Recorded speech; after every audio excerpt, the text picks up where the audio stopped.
বন্ধুরা, আজকে আমি আমার একটা লাইভ কাজের প্রজেক্টটা আপনাদেরকে ফুল প্রজেক্টটা আপনাদেরকে শেয়ার করব।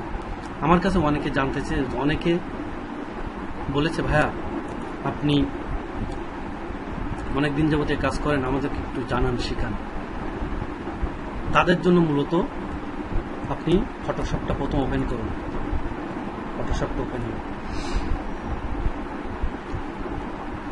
তো এটা আমার কাজটা ক্লায়েন্টের কাজ। ক্লায়েন্ট আমাকে একটা ছবিকে তিনটা অংশে বিভক্ত করে কাজটা করতে বলছে। প্রথমে ব্যাকগ্রাউন্ড চেঞ্জ করতে বলছে এবং দ্বিতীয় পার্টে আমি দেখাবো যে একটা ইনভিজিবল গলা, যে ম্যানিকুইনের পিছনে যে গলাটা আছে সেটা, এবং সেকেন্ড টিউটোরিয়ালে দেখো গলা। থার্ড টিউটোরিয়ালে সে বলেছে আমাকে 25x25 একটা টেমপ্লেটে তার ছবিটা সুন্দর মাঝখানে রেখে সেট করতে।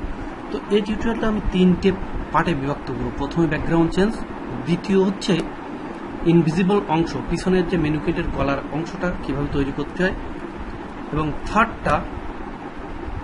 পার্টে দেখাবো কিভাবে নির্দিষ্ট টেমপ্লেটে সেভ করতে হয়। তো চলুন বন্ধুরা, আমার ক্লায়েন্টের ছবিটা আমি ওপেন করি। ক্লায়েন্টের ছবিটা আমি ডেস্কটপে রেখেছি, ফটোশপ ওপেন করলাম।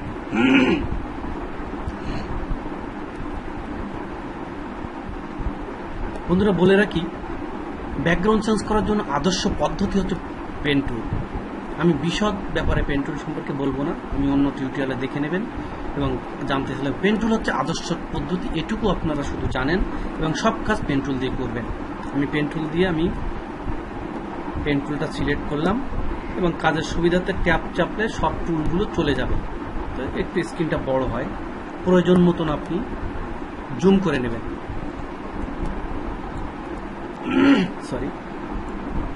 জুম করে নিয়ে আপনি সিলেকশন, পেন টুল দিয়ে মূলত কিন্তু ক্লিপিং পাথ বা সিলেকশন করার জন্য পেন টুল। তো আপনি সিলেকশন শুরু করবেন, মনে রাখবেন 1 পিক্সেল করে বাইরে রেখে আপনি সিলেকশনটা সম্পন্ন করবেন। তো সিলেকশন করে আমি কিভাবে করি আপনারা দেখুন। আশা করি টিউটোরিয়াল শেষে আপনারা একটা বাস্তব লাইভ কাজের ধারণা পাবেন, কিভাবে ব্যাকগ্রাউন্ড চেঞ্জ করতে হয়, কিভাবে প্রয়োজনীয় অন্যান্য ম্যানিপুলেশনগুলো করতে হয়। আসলে ম্যানিপুলেশনটা এখানে আপনারা একটাই জিনিস দেখবেন, ইনভিজিবল গলার অংশটুকু, এই যে গলা দেখেন, যেটা শুধু দেখেন, এই যে গলা, এখানে তো গলা আছে কিন্তু এর পিছনের অংশটা থেকে আমাকে তৈরি করতে হবে। এটাই হচ্ছে গলার অংশটুকু তৈরি করতে হবে, এটা ম্যানিপুলেশন। এবং সেভ করতে হবে 25x25 হবে। তা তিনটা পার্টে, তিনটা অংশে, পার্ট 1, পার্ট 2, পার্ট 3, তিনটা টিউটোরিয়ালে আমি এটা করবো। আপনারা তিনটাই দেখবেন, আশা করি আপনারা বুঝতে পারবেন। তাহলে টোটাল আমি এখন ব্যাকগ্রাউন্ড চেঞ্জের জন্য সিলেকশনটা করছি। আপনারা দেখুন, সিলেকশন সম্পর্কে আপনারা বলে নেই। সিলেকশনের অনেকগুলো পদ্ধতি আছে, কিছু শর্ট পদ্ধতি আছে, খুব দ্রুত সিলেকশন করারও পদ্ধতি আছে। এখন ওটা নির্ভর করবে যে যত দ্রুত সিলেকশন যেহেতু হবে, তো তাতে তো একটু খুঁত থাকবেই, এটা তো স্বাভাবিক। আপনি যদি কাজ চান 100%, তখন আপনাকে পেন টুলের কোনো বিকল্প নেই, সর্বজন স্বীকৃত পেন টুল। তো তাহলে অন্য পদ্ধতিগুলো কেন? সিলেকশন করার ফাঁকে ফাঁকে কিছু কথা শেয়ার করছি আপনাদের সাথে, মূলত আপনাদের জানার জন্য, অন্য কিছু। যেহেতু সিলেকশনটা চলছে, আপনারা দেখছেন কিভাবে সিলেকশন করছি, তার ফাঁকে দুটো একটা কথা বলছি আপনাদের সাথে। অন্য সিলেকশন পদ্ধতি কেন?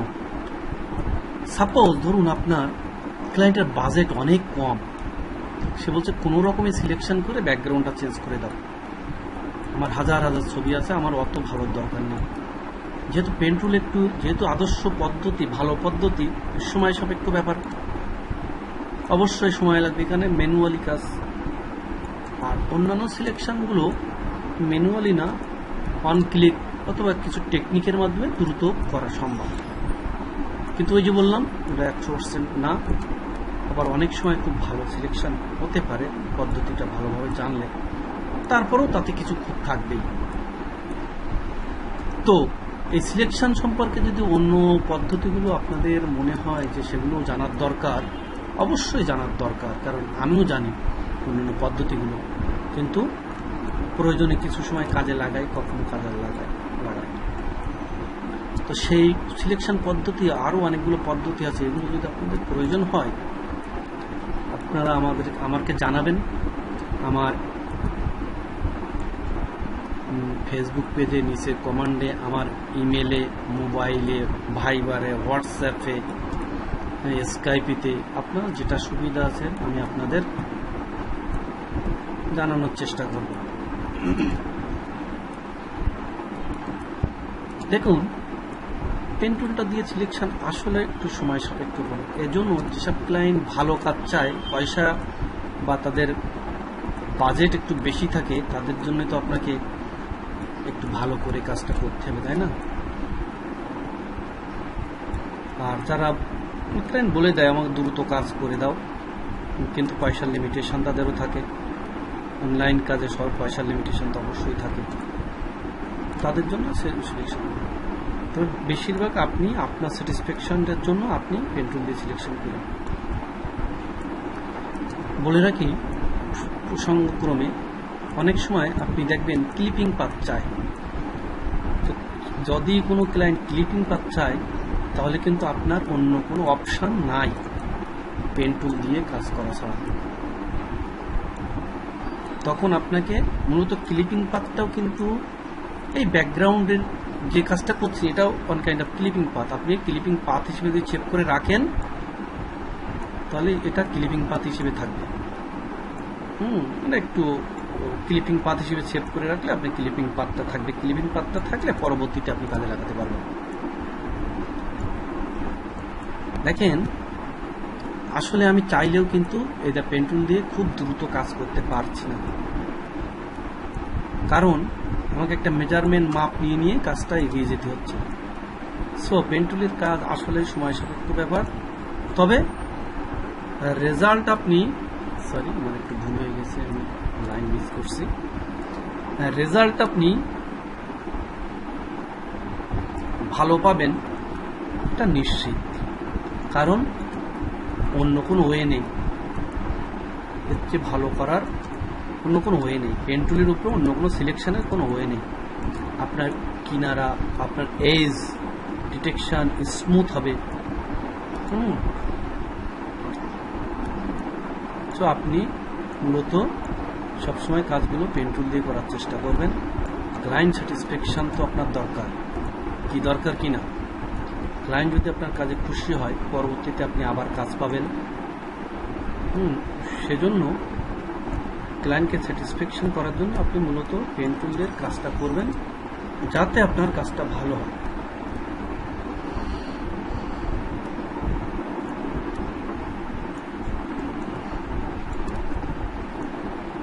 যারা নতুন তাদের জন্য, যারা আমি তো অ্যাকচুয়ালি টিউটোরিয়াল, এটা নতুনদের জন্য টিউটোরিয়াল। তো নতুনদের জন্য উপদেশ হচ্ছে পেন টুল দিয়ে কাজ করতে গেলে প্রথমে অনেক সমস্যায় পড়বেন আপনারা।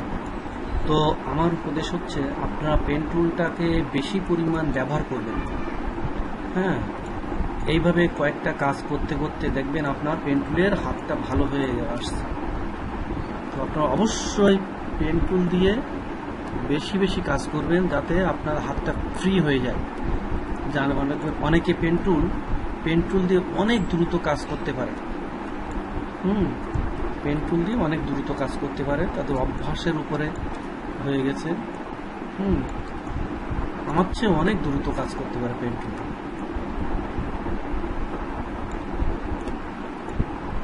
আমাদের পাতটা করা শেষ। আমরা ট্যাপ চেপে আমাদের টুলসগুলো নিয়ে আসি, লেয়ারে গিয়ে দেখেন আমাদের পাত হয়ে গেছে। এ দেখেন আমাদের এখানে পাত তৈরি হয়েছে, পাতটা ওয়ার্ক পাত। তো আপনি কিলোমা পাত, আপনি পাতে গিয়ে আপনি নিচে দেখেন এখানে selection, load path as a selection. আপনি যখন load path as a selection দেখেন, সিলেকশন হয়ে গেছে। আপনি এবার সিলেকশন রিফাইন্ড এজে গিয়ে এই যে ব্যাকগ্রাউন্ড চেঞ্জের অনেকগুলো পদ্ধতি আছে, সিলেকশন ডিলিট করতে পারেন, ইরেজ করতে পারেন, কিন্তু আপনি ওটা করবেন না। আপনি রিফাইন্ড এজে গিয়ে আপনি দিবেন, এটাই সবচেয়ে আদর্শ পদ্ধতি, এটাই ভালো পদ্ধতি। অন গিয়ে আপনি এই দেখেন ব্যাকগ্রাউন্ড দিলে আপনি দিলেন, আপনার ব্যাকগ্রাউন্ড চেঞ্জ হয়ে গেল। মনে রাখবেন আপনাকে কিছুটা ফেদার দেওয়া লাগবে। আপনি দেখেন আমি দিচ্ছি 0.5 ফেদার। আপনি যদি ফেদার না দেন তাহলে দেখেন কিনারাটা শার্প না।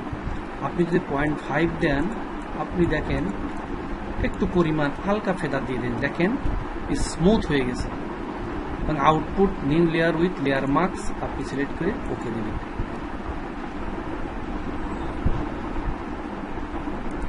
দেখেন আপনার ব্যাকগ্রাউন্ড চেঞ্জ হয়ে গেছে। আপনি একটা নতুন লেয়ার নিয়ে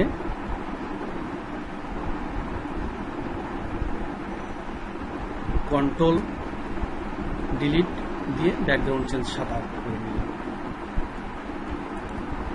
দিয়ে আপনি একটা এডিটেড ফোল্ডার তৈরি করুন। দেখেন আপনি বিফোর আফটারটা দেখেন, এই বিফোর এই আফটার, বিফোর আফটার দেখেন কত সুন্দরভাবে আপনি কাজটাকে করতে পারছেন। বন্ধুরা, আশা করি আপনাদের টিউটোরিয়ালটা ভালো লাগছে। যদি ভালো লেগে থাকে নিচে কমেন্ট করুন। আরও কিছু জানতে চান আমি আপনাদেরকে অবশ্যই সব বিষয়ে জানাবো। আমার এই টিউটোরিয়ালের প্রথম পার্ট আমি শেষ করলাম, ব্যাকগ্রাউন্ড চেঞ্জ কিভাবে করতে হয়।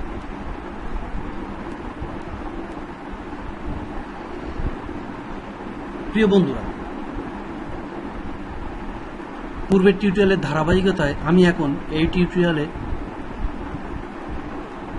দেখাবো যে পিছনের গলার অংশটুকু কিভাবে আপনি তৈরি করবেন। পিছনের যে গলার অংশটুকু আপনি কিভাবে তৈরি করবেন।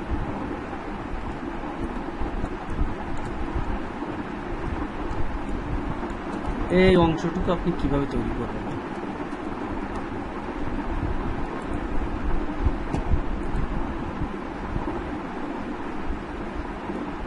একটু নিচে নামিয়ে নেন, যেহেতু এর নিচে জায়গাটা একটু কম, উপরের জায়গাটা একটু কম, আপনি নিচে নামিয়ে নেন।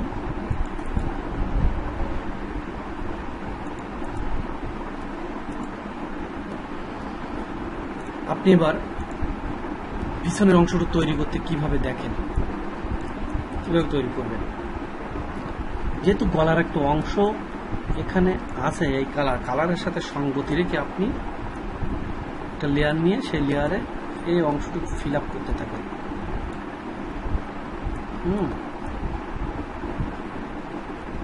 পরে আপনি কিভাবে কাজটা করা যায় দেখাবো। আপনি এটা ফিল আপ করতে থাকেন, যে তোর সদৃশ্য আপনি কালারটা নিয়ে পিছনের ইনভিজিবল অংশটুকু তৈরি করবেন। যেহেতুটা নাই, আপনাকে তৈরি করতে হবে ম্যানিপুলেশন করে। তো আপনি পাশাপাশি এই গেঞ্জির কলারের কালারটা আপনি স্যাম্পলিং করে নেবেন।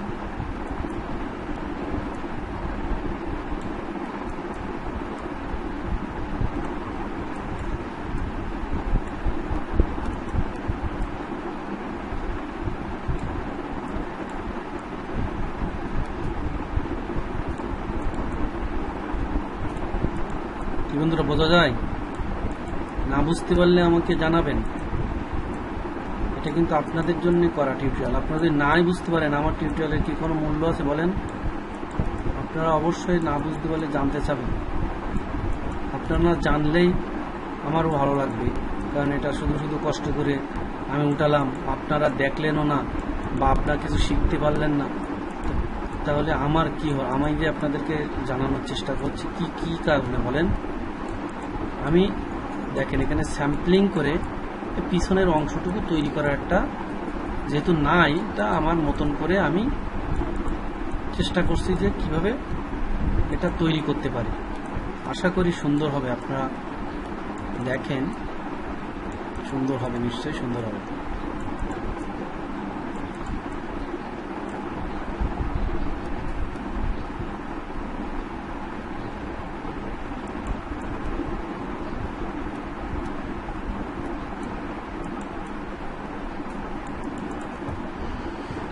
এই অংশটুকু করলাম, এই অংশটুকু তো নিচে যাবে তাই না, তো নিচে দিয়ে দিই আমরা, নিচে দিয়ে দিলাম। তো এবার আমরা পেন টুল দিয়ে শেপটা তৈরি করে নেব, যে কেমন শেপের আমরা পিছনে অংশ তৈরি করব। তো একটা নতুন পাতে দেবো, কারণ পাতটা আমরা আলাদাভাবে রাখবো, এই কারণে পাতে যাব। গিয়ে আমরা কেমন আমাদের জিনিসটা হবে, গলার অংশটুকু কেমন ভাবে আসবে সেরকম একটা জিনিস আমরা শেপটা নেব। মোটামুটি এরকম হবে শেপ, আমরা ধারণা করে নিলাম গলার শেপটা এমন হবে। নিয়ে আমরা মাস্কিং করে দিতে হবে। দেখেন গলা কিন্তু আমার হয়ে গেছে। অতিরিক্ত যে অংশটুকু আছে এটুকু আপনি মুছে দেবেন, মাস্কিং করে মুছে দেবেন। অপ্রয়োজনীয় অংশটুকু আপনি মুছে দেবেন, এখানে যদি থেকে থাকে আপনি মুছে দেবেন। দেখেন গলা কিন্তু হয়ে গেছে। তারপর আপনি একটা নতুন লেয়ার নিয়ে একটু গলাটা আরো রিয়েলিস্টিক করতে কালো নেন, একটু অপাসিটিটা আর একটু কমাই দিয়ে পাশাপাশি অংশটুকু একটু বেশি কালো হয়, গেঞ্জির বেশি কালো হয় না গলার অংশটুকু, তাহলে রিয়েলিস্টিকটা মনে হয় বেশি। তখন একটা শার্টের যখন উপরের থেকে দেখা যায় তখন কি দেখা যায়, যে একটু বেশি কালো মনে হয় না। দেখেন তো এটা কেমন হচ্ছে, একটু রিয়েলিস্টিক ভাব চলে আসছে। দেখেন প্রিয় বন্ধুরা, দেখেন আমাদের গলার অংশটুকু তৈরি হয়ে গেছে। প্রথমে বলছিলাম টিউটোরিয়ালটা আমি 3টা পার্টে বিভক্ত করে দেখাবো। তো প্রথম অংশে আমি দেখিয়েছি ব্যাকগ্রাউন্ড চেঞ্জ করতে হয় কিভাবে। দ্বিতীয় অংশে এটাকে দেখালাম যে ম্যানিকুইনের গলার পিছনের অংশটা কিভাবে তৈরি করতে। আশা করি এটাও দেখতে পেয়েছেন। বন্ধুরা, আপনারা আমার টিউটোরিয়াল যদি ভালো লাগে থাকে সাবস্ক্রাইব করুন পরবর্তীতে নতুন নতুন টিউটোরিয়াল পাওয়ার জন্য। আর যদি কোনো মতামত কোনো কিছু জানার থাকে আমাকে জানান, আপনাদেরকে আমি জানাবো। এবং 3 নম্বর পার্টে আপনারা দেখবেন এটা রিসাইজ 25x25x72 DPI-তে কিভাবে সেভ করে আমি ক্লায়েন্টের কাছে পাঠাবো। এটা হচ্ছে এই টিউটোরিয়ালের 3 নম্বর পার্টে আপনারা এটা দেখতে পাবেন। সবাইকে ধন্যবাদ, আমার সাথে থাকবেন, সাবস্ক্রাইব করবেন।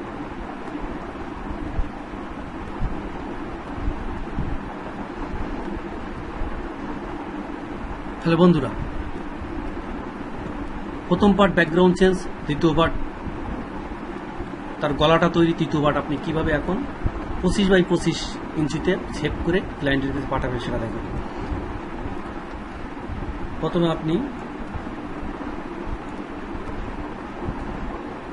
পিএইচডিটা সেভ করে নেন, নিয়ে একটা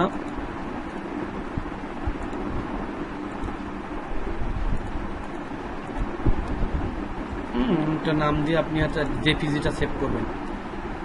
জেপিজিটা সেভ করেন, জেপিজিটা সেভ করে দিলেন। 25x25 আমার একটা টেমপ্লেট ক্লায়েন্টের জন্য তৈরি করা আছে, না থাকলে আপনি তৈরি করে নেবেন।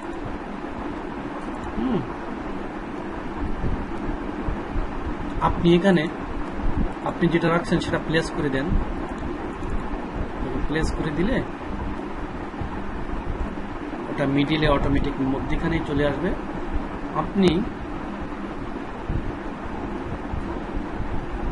এখন ব্যাকগ্রাউন্ডে একটা সাদা কালার ফুলটা দিয়ে দেন। দেখেন আপনার 25x25, দেখেন মাপটা দেখেন, আপনি ইঞ্চিতে দেখেন 25x25 72 রেজুলেশন। ওকে, এখন আপনি এই ছবিটা সেভ করুন,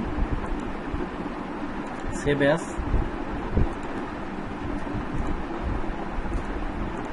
আপনি নাম দেন, একটা নাম দিয়ে 25x25 সেভ করবেন। এখন আপনি ক্লায়েন্টকে পাঠিয়ে দেন। ইমেলে, ভাইবারে অথবা আপনার যে মার্কেট প্লেসে কাজ সেভাবে জানতে পারবেন। আশা করি বন্ধুরা দীর্ঘক্ষণ ধরে আমার এই সিরিজ 3টা টিউটোরিয়াল আপনারা দেখেছেন। প্রথম টিউটোরিয়ালে আপনারা পেয়েছেন ব্যাকগ্রাউন্ড চেঞ্জ করতে কিভাবে, দ্বিতীয় টিউটোরিয়ালে আপনারা পেয়েছেন কিভাবে গলার অংশটা তৈরি করতে হয়, তৃতীয় টিউটোরিয়াল কিভাবে টেমপ্লেটে নির্দিষ্ট মাপে সেভ করে পাঠানো যায়। আশা করি আপনাদের ভালো লেগেছে টিউটোরিয়াল। আর এ ব্যাপারে যদি কোনো কমান্ড কোনো কিছু থাকে আপনারা অবশ্যই আমাকে জানান, আমি আপনাদেরকে জানানোর চেষ্টা করব। তো সবাই ভালো থাকবেন, ধন্যবাদ। অনেকে পরবর্তী টিউটোরিয়াল নিয়ে আসবো, আমাকে সাবস্ক্রাইব করে রাখেন, তাহলে আপনারা নোটিফিকেশন পাবেন। Thank you.